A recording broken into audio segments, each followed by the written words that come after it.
নমস্কাৰ বন্ধু বান্ধৱীসকল আশা কৰোঁ সকলো ভালে আছে যেহেতু মই টেট পৰীক্ষাৰ কাৰণে ভিডিঅ' প্ৰস্তুত কৰি আছো আৰু এলপিৰ কাৰণে মই মেথছৰ 5টা ক্লাছ ইতিমধ্যে সম্পূৰ্ণ কৰিছো আৰু আপোনালোকে যদি হে ক্লাছসমূহ চোৱা নাই তেতিয়া হলে আপোনালোকে গৈ ডেসক্ৰিপচনত লিংক দিয়া থাকিব তাত গৈ আপোনালোকে চাব আৰু আজিৰ ভিডিঅ'টো বিশেষ ভিডিঅ' হ'ব এইটো কাৰণ ইয়াত এটা আপোনালোকৰ ৰাজনৈতিক বিজ্ঞানৰ বিভিন্ন ধৰণৰ কনসেপ্ট সমূহৰ টুকা লিখি দিছো যিবোৰ নেকি শৰ্ট কিছুমান কথা লিখি দিছো যিটোৰ সহায়ত আপোনালোকে বিভিন্ন ধৰণৰ প্ৰশ্ন উত্তৰ কৰিবলৈ সক্ষম হ'ব আৰু এই প্ৰশ্নসমূহ বা এই কনসেপ্টসমূহ আপোনালোকৰ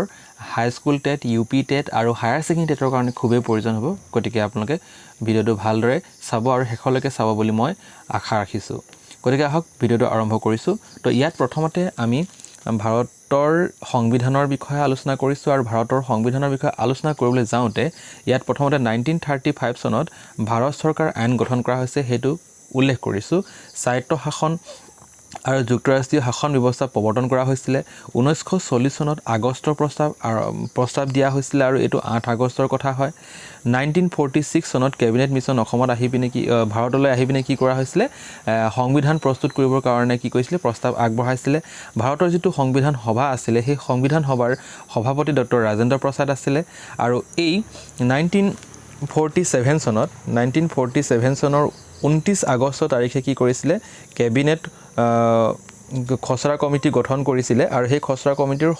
কি আছিল সভাপতি কোন আছিল ডক্টৰ আম্বেদকাৰ আছিল আৰু সেই আম্বেদকাৰে এটা 6 জনীয়া দল লৈ পিনে কি কৰিছিল এটা সংবিধান খসৰা কমিটি গঠন কৰিছিল ইয়াৰ পাছত আপোনালোকৰ আহিলে 1948 চনত কি কৰিছিল খসৰাখন প্ৰকাশ পাইছিল 1949 চনৰ 26 নৱেম্বৰ এটা নৱেম্বৰ হ'ব লাগিছিল 26 নৱেম্বৰত এই ৰাজেন্দ্ৰ প্ৰসাদে কি কৰিছিল খসৰাখনত স্বাক্ষৰ কৰিছিল আৰু এই খসৰাটো প্ৰস্তুত কৰিবৰ কাৰণে কিমান সময় লাগিছিল 2 বছৰ 11 মাহ আৰু 18 দিন লাগিছিল এই কথাটো কিন্তু খুবেই গুৰুত্বপূৰ্ণ পৰীক্ষাত আহি যাব পাৰে মনত থৈ দিব তাৰ পাছত 1950 চনৰ 26 জানুৱাৰী তাৰিখে এই যেটো সংবিধান বা এই খসৰাটো কি হৈছিল কাৰ্যকৰী হৈছিল আৰু প্ৰথম অৱস্থাটো প্ৰতি হৈ আছে প্ৰথম হ'ব লাগিছিল প্ৰথম অৱস্থাত অনুচ্ছেদ আছিল কিমান 395 আৰু অনুসূচী আছিল 8টা আৰু অধ্যায় আছিল 22টা আৰু অনুচ্ছেদ আছে 448 আৰু অনুসূচী আছে 12টা আৰু অধ্যায় আছে 15টা তাৰ পাছত আহিলে আপোনালোকৰ জৰুৰীকালীন অৱস্থাৰ পৰা বহুতো প্ৰশ্ন আহিব পাৰে গতিকে জাতীয় জৰুৰী অৱস্থা ঘোষণা কৰা হয় 352 অনুচ্ছেদৰ মতে ৰাজ্যিক জৰুৰী অৱস্থা ঘোষণা কৰা হয় 350 জৰুৰী অৱস্থা ঘোষণা কৰা হয় 360 অনুচ্ছেদৰ অনুসৰি তাৰপিছত আপোনালোকে ইয়াৰ এটা কথা মন কৰিব 73 যেটো সংশোধনী আইন আছিল তাৰ সহায়ত কি কৰা হৈছিল গাঁও পঞ্চায়তৰ কথা উল্লেখ কৰা হৈছিল আৰু 74 যেটো সংশোধনী আইন আছিল তাৰ মতে কি হৈছিল নগৰপালিকা আৰু সাংবিধানিক মৰ্যাদাৰ কথা আলোচনা কৰা বা উল্লেখ কৰা হৈছিল ইয়াৰ পাছত অকমান মৌলিক অধিকাৰৰ বিষয়ে আলোচনা কৰি লওঁ আৰু এই মৌলিক অধিকাৰখিনি সংবিধানৰ তৃতীয় খণ্ডত উল্লেখ কৰিছিল আৰু ইয়াৰে 44 যেটো সংশোধনী আইন আছিল হেতু কেতিয়া অনুষ্ঠিত কৰা হৈছিল বা কেতিয়া কৰা হৈছিল 1978 চনত কৰা হৈছিল আৰু সেই সংশোধনীৰ মতেই কি কৰিছিল সম্পত্তিৰ অধিকাৰ নাইকিয়া কৰা হৈছিল আৰু এই যেটো মৌলিক অধিকাৰ আছে এই মৌলিক অধিকাৰক আমি মেগনা কাৰ্টা বুলি কওঁ সংবিধানৰ মেগনা কাৰ্টা কি বুলি ক'লে আমি কম কি মৌলিক অধিকাৰসমূহ তাৰ পাছত মৌলিক অধিকাৰসমূহ 12 নং অনুচ্ছেদৰ পৰা 35 অৰ্থাৎ 35 অনুচ্ছেদলৈকে মুঠতে 24টা 24টা কি আছে অনুচ্ছেদত মৌলিক অধিকাৰসমূহ সন্নিৱিষ্ট কৰা হৈছে তাৰ পাছত আপোনালোক আহিলে সমতাৰ অধিকাৰ আৰু সমতাৰ অধিকাৰৰ কথা 14 পৰা 18 নং অনুচ্ছেদত লিখা আছে গতিকে 14 নং অনুচ্ছেদত কি কৈছিল আইনৰ চকুত সকলো সমান 15 নং অনুচ্ছেদৰ মতে জাতি ধৰ্ম বৰ্ণ লিংগ নিৰ্বিশেষে সকলো চৰকাৰে কি কৰিব সামাজিক অধিকাৰ প্ৰদান কৰিব তাৰপিছত 16 নম্বৰত কি কোৱা আছিল চৰকাৰী চাকৰি ক্ষেত্ৰত সকলোকে সমদৃষ্টিৰে চাব তাৰপিছত 17 নম্বৰত কোৱা হৈছিল অস্পৃশ্যতা দূৰীকৰণৰ অধিকাৰ কথা কোৱা হৈছিল আৰু 18 নম্বৰত কোৱা হৈছিল ৰাষ্ট্ৰই প্ৰদান কৰা উপাধিৰ দ্বাৰা সমাজত কি কৰিব নোৱাৰে অসমতা সৃষ্টি কৰিব নোৱাৰে বুলি ইয়াত কোৱা হৈছে তাৰ পাছত ইয়াত এটা কথা মন কৰিব 1955 চনত কি কৰা হৈছিল অস্পৃশ্যতা অপৰাধ আইন প্ৰণয়ন কৰা হৈছিল তাৰ পাছত আহিলে আপোনালোকৰ স্বাধীনতাৰ অধিকাৰ যেহেতু মৌলিক অধিকাৰৰ আমি ভাগসমূহ আলোচনা কৰি আছো সমতাৰ অধিকাৰ হল এতিয়া স্বাধীনতাৰ অধিকাৰ আমি আলোচনা কৰিছো স্বাধীনতাৰ অধিকাৰটো 19ৰ পৰা আপোনালোকৰ 22 অনুচ্ছেদত দিয়া হৈছে আৰু এই যে 19 নম্বৰ যেটো অনুচ্ছেদ আছে তাত কি কোৱা হৈছিলে 6টা স্বাধীনতা সুৰক্ষাৰ কথা কোৱা হৈছে আৰু হেতু হৈছে বাক স্বাধীনতা বা মত প্ৰকাশৰ স্বাধীনতা শান্তিপূৰ্ণ আৰু নিৰস্ত্ৰভাৱে সমবেত হোৱা অধিকাৰ আৰু সমিতি বা সংগঠন গঠন কৰাৰ অধিকাৰ ভাৰতৰ সকলো ঠাইতে মুক্তভাৱে চলাফৰা কৰাৰ অধিকাৰ ভাৰতৰ সকলো ঠাইতে থকাৰ অধিকাৰ তাৰ পাছত ভাৰতৰ সকলো ঠাইতে ব্যৱসায় কৰাৰ অধিকাৰ 20 নং অনুচ্ছেদত কি বুলি কোৱা হৈছে 20 নং অনুচ্ছেদত কোৱা হৈছিলে নতুন আইন প্ৰণয়ন কৰি কাকো শাস্তি প্ৰদান কৰিব নোৱাৰিব বা একেটা অপৰাধৰ কাৰণে পুনৰ শাস্তি দিব নোৱাৰিব আৰু নিজৰ ইচ্ছাৰ বিৰুদ্ধে কাৰোৰ পৰা স্বাক্ষৰ ল'ব নোৱাৰিব আৰু 21 নম্বৰ অনুচ্ছেদত ব্যক্তিগত স্বাধীনতাৰ কথা উল্লেখ কৰিছে 21 নম্বৰ এ কিন্তু গুৰুত্বপূৰ্ণ হয় কি কাৰণে গুৰুত্বপূৰ্ণ হয় ইয়াত শিক্ষাৰ অধিকাৰৰ কথা কোৱা হৈছে এইটো টেট পৰীক্ষাৰ কাৰণে খুবেই প্ৰয়োজনীয় লগতে 22 নম্বৰ অনুচ্ছেদত কোৱা হৈছে ব্যক্তিক আটক কৰা বা গ্ৰেপ্তাৰ কৰাৰ কাৰণ জানিব পাৰিব আৰু লগতে আইন জীৱিক লগ ধৰিব তেখেতে পাৰিব এটো 22 নম্বৰ অনুচ্ছেদত উল্লেখ আছে শোষণৰ বিৰুদ্ধে অধিকাৰৰ বিষয়ে আপোনালোকৰ 23 আৰু 24ত উল্লেখ কৰা হৈছে গতিকে আমি 24 আৰু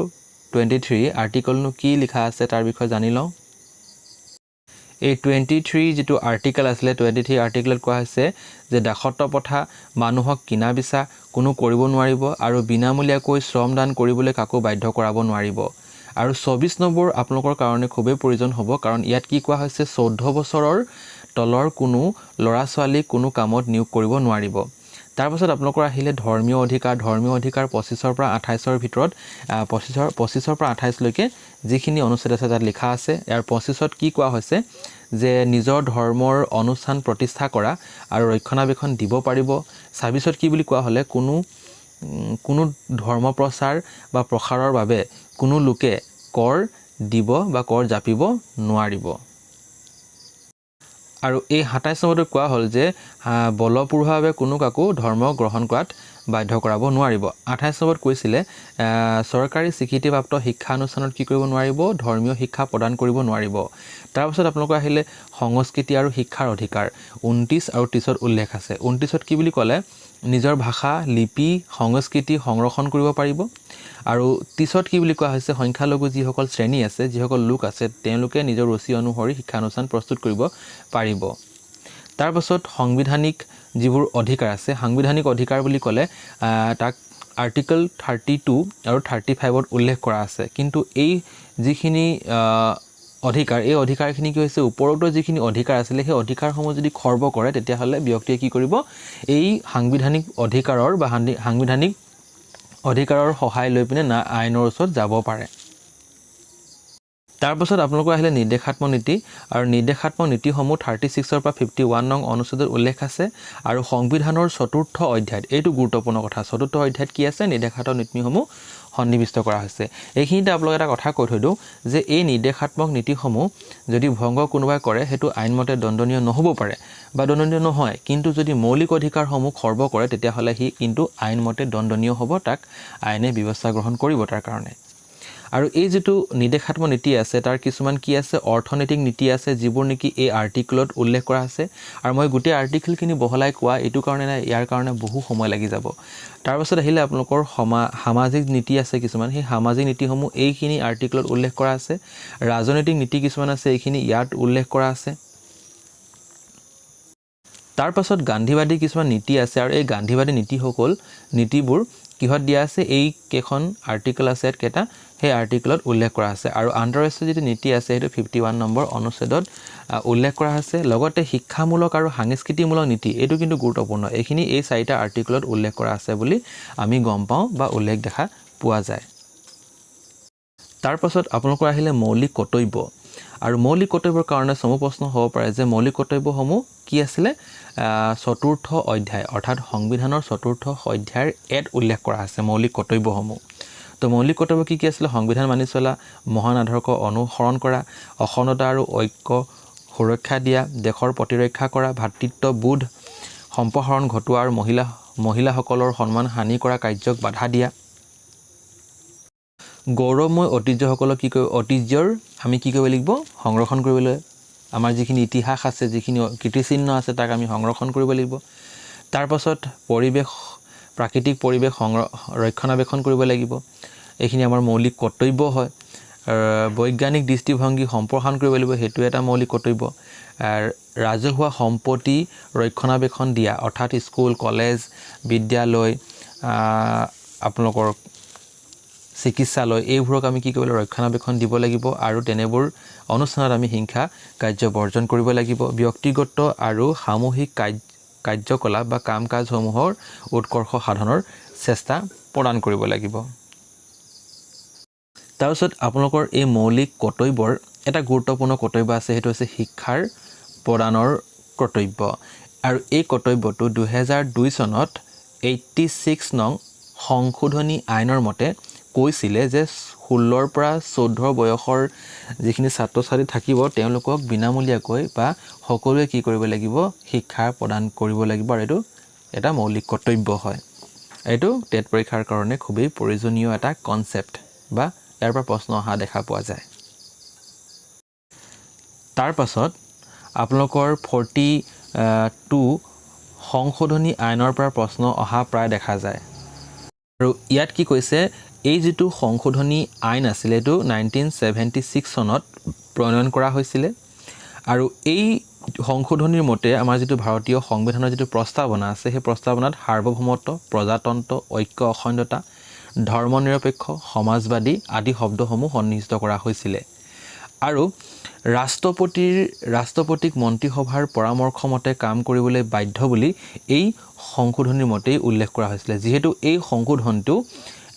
যেতিয়া জৰুৰীকালীন অৱস্থা এটা ঘোষণা কৰিছিল সেই সময়তে এই সংশোধনটো কৰা হৈছিল কাৰণে আৰু ইয়াত এই বস্তুটো উল্লেখ কৰা বুলি আমি ধৰিব পাৰিছো বা অনুমান কৰিব পাৰিছো তাৰ পাছত আপোনালোকৰ আহিলে কেন্দ্ৰীয় চৰকাৰৰ ক্ষমতা বৃদ্ধি এই সংশোধনী আইনৰ মতে আমি গম পাওঁ লগতে সংবিধানৰ চতুৰ্থ খণ্ডত যে মৌলিক কৰ্তব্যসমূহ সংযোজিত কৰা হৈছিল হেতু আমি এই আৰ্টিকলটোৰ পৰাই গম পাইছো আৰু লগতে উচ্চতম আৰু উচ্চ ন্যায়ালয়ৰ যিখিনি ক্ষমতা কৰ্তন যদি ক্ষমতা কৰ্তনৰ বিষয়ে প্ৰশ্ন আহে তেতিয়া হলে আপোনালোকৰ তাৰ লগত কোন জড়িত থাকিব 42 নং সংশোধনী আইন জড়িত থাকিব তাৰ পাছত আপোনালোকৰ আহিলে উচ্চ সদন যাক আমি ৰাজ্য সভা বুলি কওঁ আৰু এই উচ্চ সদনৰ মুঠ যেটো সদস্যৰ সংখ্যা হেতু আহে প্ৰায় এটো হৈছে 250 আৰু ৰাষ্ট্ৰপতিয়ে কি কৰে 12 জন সদস্য কি কৰে নিয়োগ কৰে কি ক্ষেত্ৰত সাহিত্য কলা বিজ্ঞান আৰু সমাজ সেৱক আদি দিশসমূহৰ পৰা 12 জন সদস্য ইয়াত নিয়োগ কৰি পঠিয়ায় আৰু ৰাজ্যসভাৰ এই সদস্যসকলৰ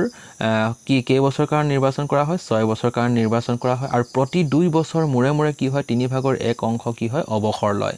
আৰু এই ৰাজ্যসভাৰ সদস্য হ'বলৈ কাৰণে আপোনাক কি কৰিব লাগিব 30 বছৰ বয়সৰ লোক হ'ব লাগিব ইয়াৰ পাছত আপোনালোকৰ আহিলে লোকসভা যাক আমি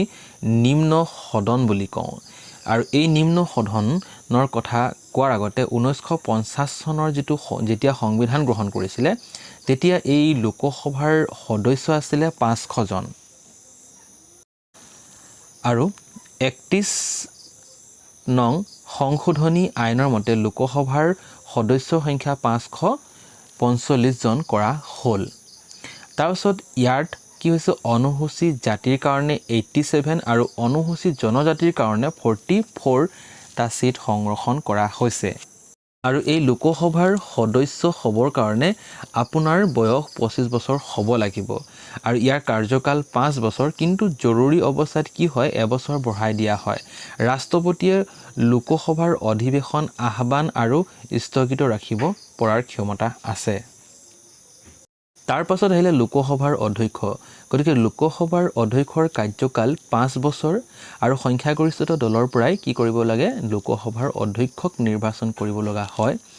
আৰু প্ৰথম অৱস্থাত 1952 চনত গণেশ বাসুদেৱ কি আছিল অধ্যক্ষ আছিল আৰু বৰ্তমান অধ্যক্ষ কোন হয় তাৰ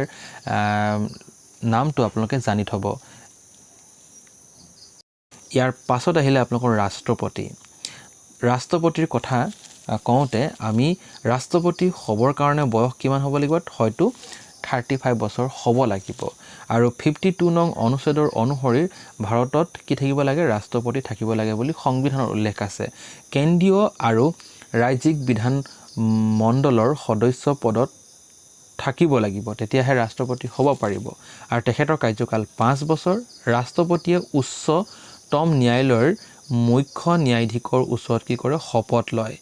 সংসদ আৰু ৰাজ্যিক বিধানসভাই ৰাষ্ট্ৰপতিক নিৰ্বাচন কৰিব পাৰে তাৰ পাছত আপোনালোকে প্ৰধানমন্ত্ৰীৰ বিষয়ে দুটামান কথা জানি থৈ দিয়ক 75 এক অনুচ্ছেদৰ অনুসৰি প্ৰধানমন্ত্ৰীক ভাৰতৰ ৰাষ্ট্ৰপতিয়ে নিযুক্তি দিয়ে আৰু ইয়াৰ কাৰ্যকাল 5 বছৰ ৰাষ্ট্ৰপতিৰ কাৰ্যকালো 5 বছৰ আছিল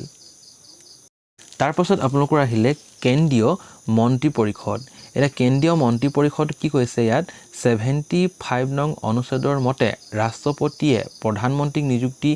দিব আৰু তেওঁৰ পৰামৰ্শ অৰ্থাৎ প্ৰধানমন্ত্ৰীৰ পৰামৰ্শ মতে ৰাষ্ট্ৰপতিয়ে কি কৰিব অন্য মন্ত্ৰীসকলক নিযুক্তি দিয়ে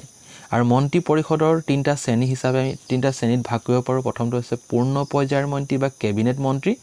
বা তাৰপিছত আহিলে ৰাজ্যিক মন্ত্ৰী আৰু এটা আছে উপমন্ত্ৰী তাৰপিছত ইয়াৰ সদস্যসকলৰ কাৰ্যকাল 5 বছৰ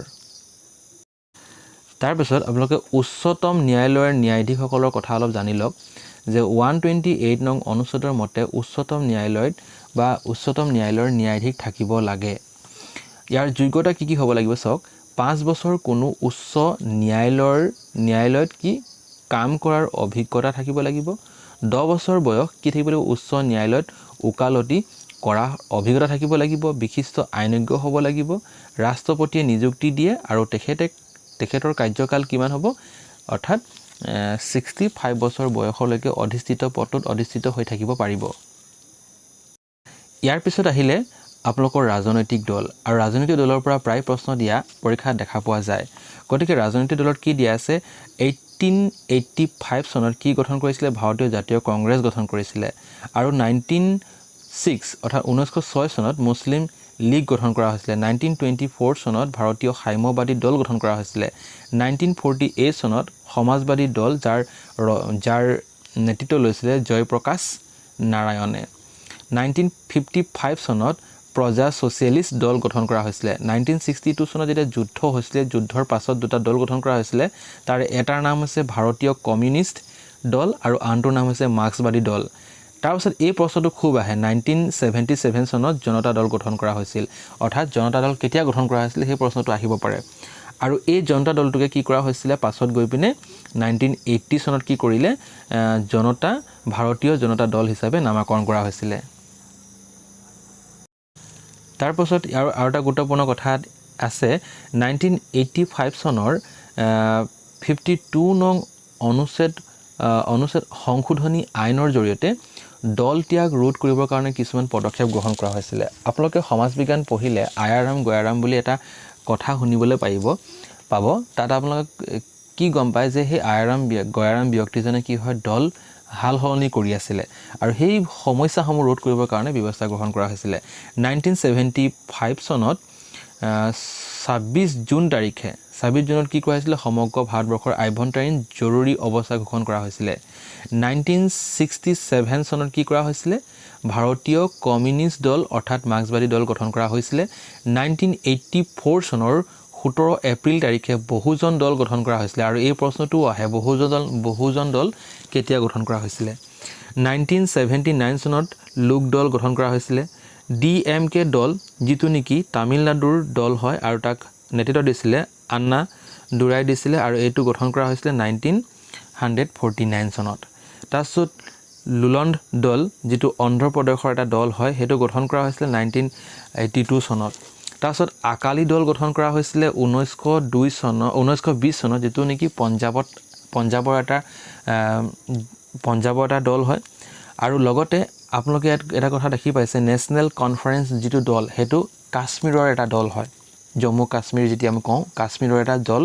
যদি আহে পৰীক্ষাত এটা নেশ্যনেল কনফাৰেন্স দল হ'ব সো আপোনালোকে একেবাৰে হেখৰটো গম পাইছে AGP অৰ্থাৎ AGP মানে কি অসম গণ পৰিষদ আৰু ইয়াক গঠন কৰা হৈছিলে 1985 চনত গতিকে ভিডিওটো যদি ভাল লাগিছে লাইক এটা কৰি দিব আৰু বন্ধু বান্ধৱীসকললৈ শ্বেয়াৰ এটা কৰি দিব আৰু থ্যাংক ইউ ফৰ ওয়াচিং